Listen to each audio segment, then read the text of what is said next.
I'm so glad that you've joined me today. I'm going to show you how I create realistic, natural textures using soft pastels. If we haven't met before, my name's Pamela Ruddy. I'm an artist based in the northeast of Scotland. And today I'm working on a waterfall landscape scene in soft pastels on pastel mat. And I'm working from a reference by David Noton of Dolgoch Falls in Gwynedd, Wales, which I've bought from Alamy Stock photo. You can buy the rights to use the stock photo to create your own piece of artwork. I'm creating this piece for a friend who really wanted a picture of Dolgoch Falls, and the reason I chose this reference photo is because I felt it was a good image of the waterfall, but it also had plenty of foreground that when you're doing a landscape painting, having a foreground gives viewers somewhere to stand in the painting. We did make some changes. I spoke to my friend about it, and we've taken out, there was a fence barrier up to prevent people from falling in the river, but nobody's going to drown in my painting. So they were going to detract because they were quite light. They were going to draw the eye quite a lot, and because the angle of the photo, they were in the way of the cave. And that's one of the great things about art. Now we jump straight into the picture. As you can see, I'd already started this before I started recording, and all I did first of all was roughly sketch out the scene in pastel pencil. I didn't take a long time doing that, and literally just looking for the big shapes because I can give more detail to the picture later. You don't need to do a really intricate drawing. Now, to give you an idea about my process, if you look at this tree trunk, the first thing I do is I put in just a solid colour just to demarcate where the tree trunk is, and I usually pick a base colour that's probably going to be darker than it's going to show up eventually, just to get the shape. And then I start putting in the shadow shapes, and then I put in the light shapes. Particularly with the light, I'm not using my brightest highlights. I want to leave somewhere to go. So I'm putting in some light, and what that does is, even just having the three tones, it shows a bit of dimensionality. It looks like a 3D object, a form that you can start wrapping your other marks around. After that, I start refining the midtones in terms of the hues of the colours. So it's might be a bit more green, and might be a bit more brown, and just try and get some variation there to make it look natural. And then after that, I look at putting in more intricate details, your brighter highlights or darker darks, and just try and get it more realistic. And what I find is some artists, they'll work on one bit of a painting or drawing and get it to finish level before moving on to another. I find that I continue to make changes to most parts of the painting as I go on. Often I'll have glanced up at the reference photo and, oh yeah, that could use a little bit of this colour on it or whatever. My brain tends to dart around quite a lot. You might be different. Do what works for you.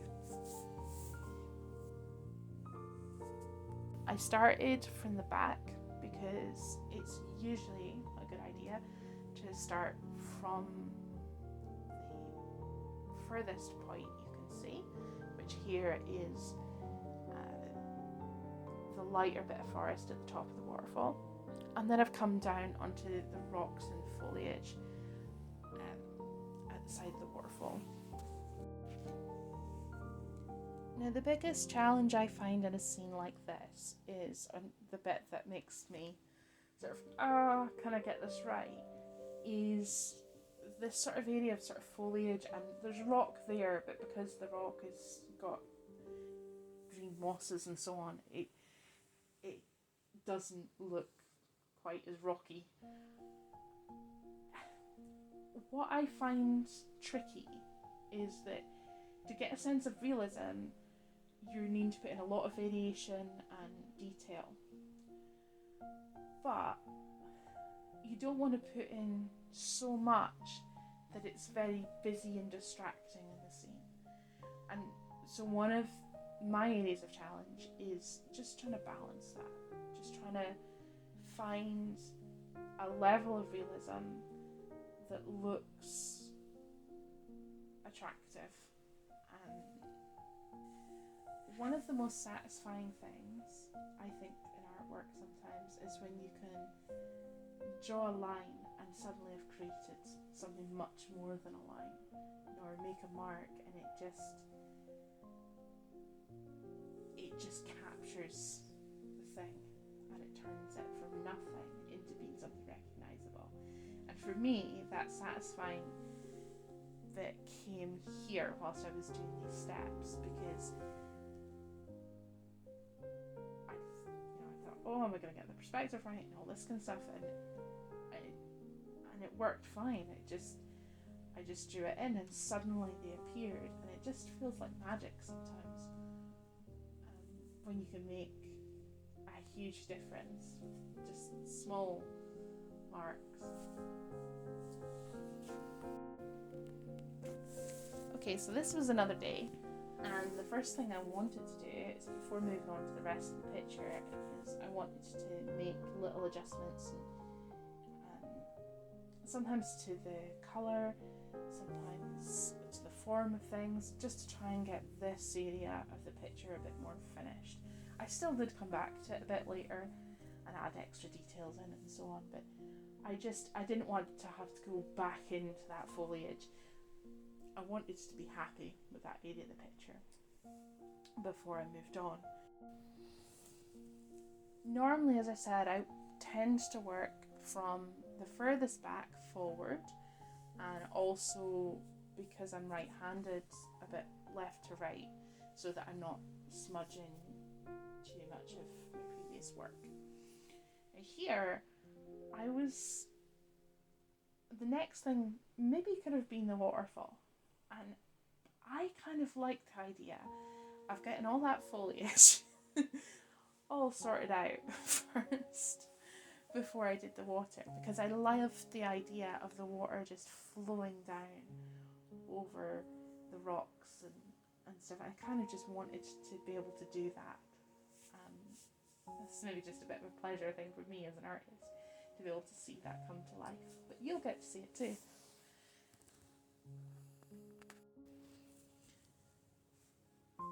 The rocks were really fun to do, and I think I'm going to have to create more pictures with rocks in, because it's just playing with form,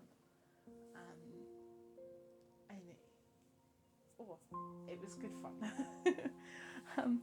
So first of all, what I did was I'd already sketched out the main rocks with pastel pencil, so I just went in with a dark pastel just to put in the shadows, and then I put in kind of the top surfaces with a light, but again, not going for the bright highlight that I'm going to want to go. I want to leave somewhere for me to go when I'm doing my finishing touches to things. So that's how I started off, and then I scumbled, which is a technique where you use the side of the pastel lightly so that you're leaving plenty of the paper showing underneath. And what it does is it creates a more textured effect.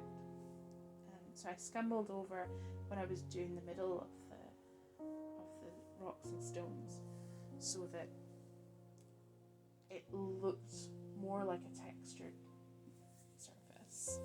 I also began to add in some of the riverbeds, sort of, the depths of what you can see, I suppose, of any mud or stones or that at the bottom of the river, so the brown elements of the river at this point too.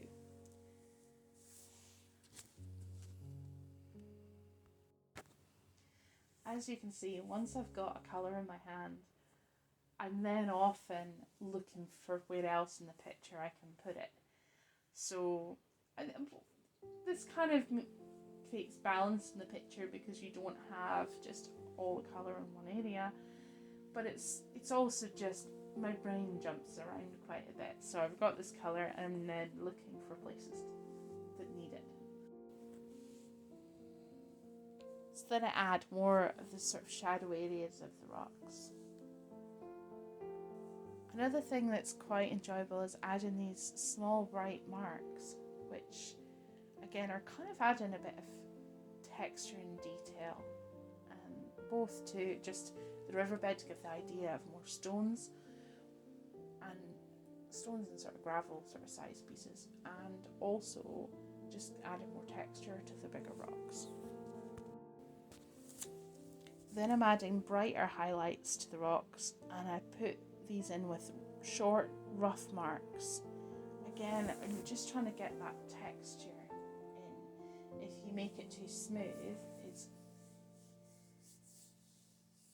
it's going to look like a sort of polished sort of surface, whereas if you are making little jagged marks, it looks quite rough and textured.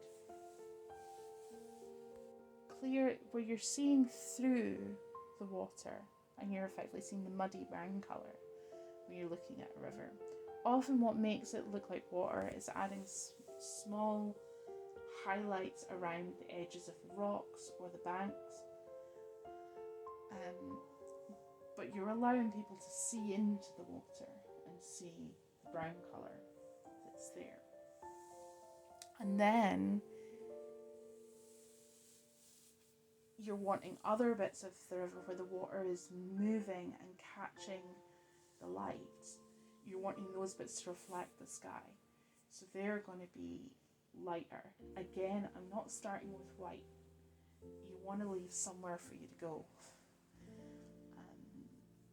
Sometimes when working from photographs, all these highlights can look white, but you really want to be able to be a bit more subtle than that. And when you're viewing these things in real life, it's really all super bright white. And these marks I'm making long and flowing with the water, with the direction that the water's flowing.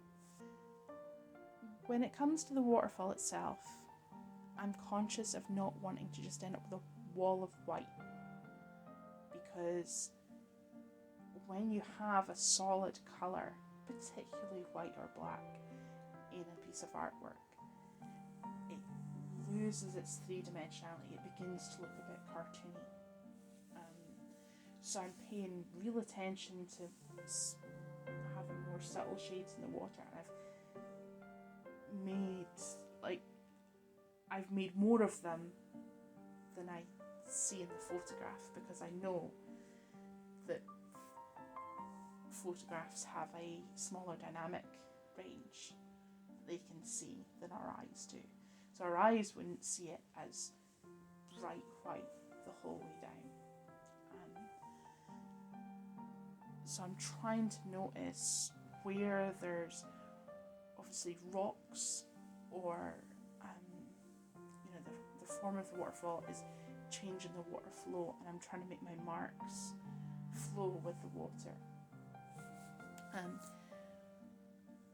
Again, I'm controlling the value by not starting with my brightest white. I'm leaving myself somewhere to go.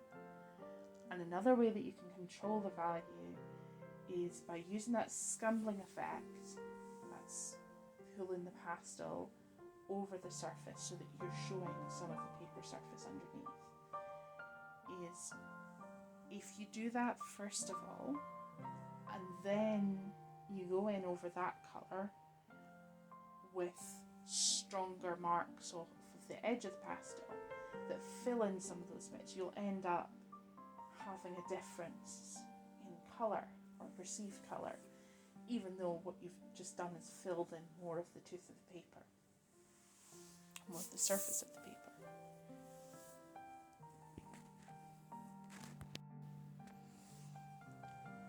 And here you'll see I'm putting small dots. Now that I've got the white out, I'm putting small sort of dots of white over some of the wet surface of the rock just to make it look shiny and wet, and that is really effective. And again, around the edges sometimes of the rock is just where the water ripples are catching the light, and that is really effective. Close up when you're doing it is one thing, but then when you look back at it from the distance as well, it really looks effective. What you should really watch next is this video of me doing a plein air landscape of also of a river, except I'm outdoors and I'm trying to deal with the change in light and the fact that the scene is moving in front of me. It's quite different from looking at a photo and being able to, be pernickety about small details. So you might be interested in seeing the contrast there. See you over there.